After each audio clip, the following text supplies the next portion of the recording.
I'm in Bury St Edmunds this morning, and I'm heading for a place called Tattoo Art, which is a tattoo studio across town. And I will be working with a young lady by the name of Emily, who is having a neck tattoo, and I'll be demonstrating the power of hypnosis and hypno anesthesia.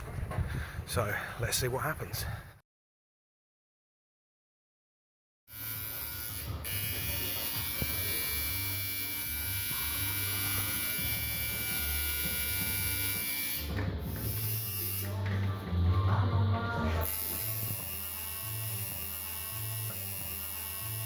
Emily, how are you feeling? Yeah, I'm feeling great. What sort of level would you put the anesthesia at now? It's around 95. Around 95, okay.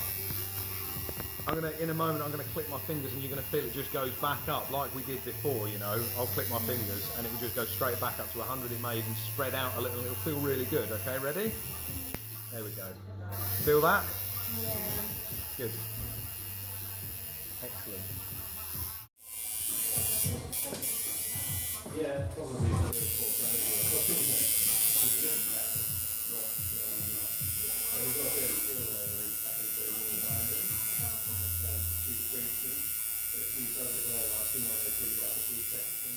I think it's going really well. The client is like super relaxed and it's kind of allowing me to pull along the lines, have more sort of faith that the customer's going to be still while I'm doing it. It's really good. Really good. I've just come out of Tattoo Art. I've been working in there with Emily for about 2 hours, I guess, since I first got there. That includes the getting her into hypnosis and doing the work. So, certainly over an hour of tattooing has been done, and Ditton the artist asked her, they took a break, they went for a cigarette break, and Ditton the artist asked her how long she thought she had been having a tattoo for, and she said half an hour, 20 minutes, half an hour, and she was surprised by how long it had taken. So that was an interesting little experiment. I had given her some vague suggestions for time distortion, but nothing direct, nothing too overt. So that was interesting.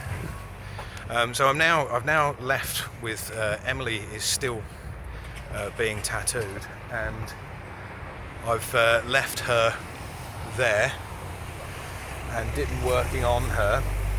She's had the complete outline of her tattoo on her neck done, and she's now having the colouring done. And I just, as an experiment, have said to them, I'm just going to leave for half an hour and just see what happens. I gave her the suggestion of even deeper, even more profound numbness, and that it sort of latches, so it latches onto that numbness, and that can just stay indefinitely. So I'm just going to make myself scarce for half an hour and then go back and see what happens. And I'm going to just enjoy the sunshine in Bury St Edmunds.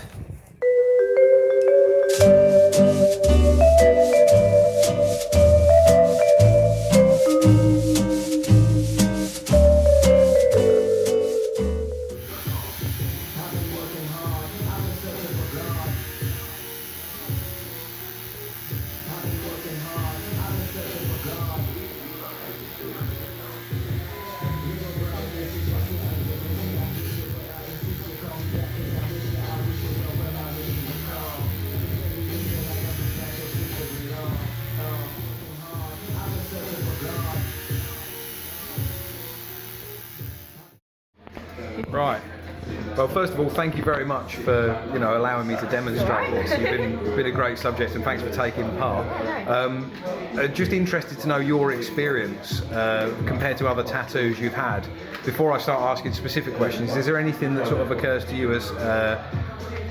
Well, in comparison to the others have always been a lot more hot. Right. Whereas this one doesn't feel hot at all. Right. Like, it just feels like my same temperature as the rest of my skin. Right. I also found with the all of that stuff, usually you can feel the tugging of it, Yeah. and that was, well, all of it was just barely feel anything. Good. So, Okay. yeah. So would you recommend this for other people? Definitely. Yeah? Like, you know, I'm usually okay with tattoo pain, but this was just, it was brilliant. Like, you know, I wouldn't have been able to sit through that tattoo, but I did. And Okay. yeah, and it was Excellent. fine. Excellent. Yeah. So, in terms of the numbness, just describe, comparing it to chemical anaesthesia. You've had chemical anaesthesia at the dentist and things like this. How would you compare the sort of quality of the numbness? What would be your? You know, it feels the same as it would when you first get that feeling. I can't even describe it. It feels like it just spreads around, and you feel like, you know, someone's either put some cream on it or something like that. It doesn't feel like it's just your mind doing it. It feels just, I can't describe it. It's weird. Okay. Really, really cool. Excellent. And I went out for, just as an experiment really, I went out for about half an hour. So just tell me a little bit about what happened, like immediately after I went out and when I came back. Just tell me a little bit about your experience. I mean, with that. while you were out, it was, you know, I did manage to stay in this trance, but it was having to tell myself when I knew it was slipping a bit, controlling my mind to get it to come back again. So, but yeah, it was alright. I feel that it's better with you there, but yeah. Excellent. From an artist point of view, how was this session different than your usual sessions? Yeah, I thought it went really well. Like, it made it so that I could pull much longer lines, safe in the knowledge that my client was going to sit still and not move about in the middle of it. I feel like we've probably got the tattoo done maybe half an hour quicker than what we would have done without it. So yeah, it's been really good. Okay, and would you recommend to clients, or you said before you've got some clients that are sort of less comfortable with the pain and things like that, would you be recommending this to those clients? Yeah, absolutely. Okay. I think it's made it easier for me, and it would definitely make it easier for them. Okay, and just in terms of an interesting thing, has this sort of been an interesting experience to do? Is it? Absolutely. Like, I kind of felt it was going to be a little bit more like airy-fairy than it has been. Like, it's been very sort of business-like. But just kind of how you need it to be done, not a distraction to anyone else here or me trying to do my job, you know. Excellent, cool. All right, well, thank you both very much. Thank you. So I just completed the session with Emily, the tattoo session. All went well, really interesting session. Emily's a great subject, so a lot of the work becomes much easier when you've got a good subject. She was responsive and she was cooperative, and the people in tattoo art couldn't have been more welcoming and more open-minded about it. So I look forward to doing more sessions there with those guys. That's all for now. I'll see you next time.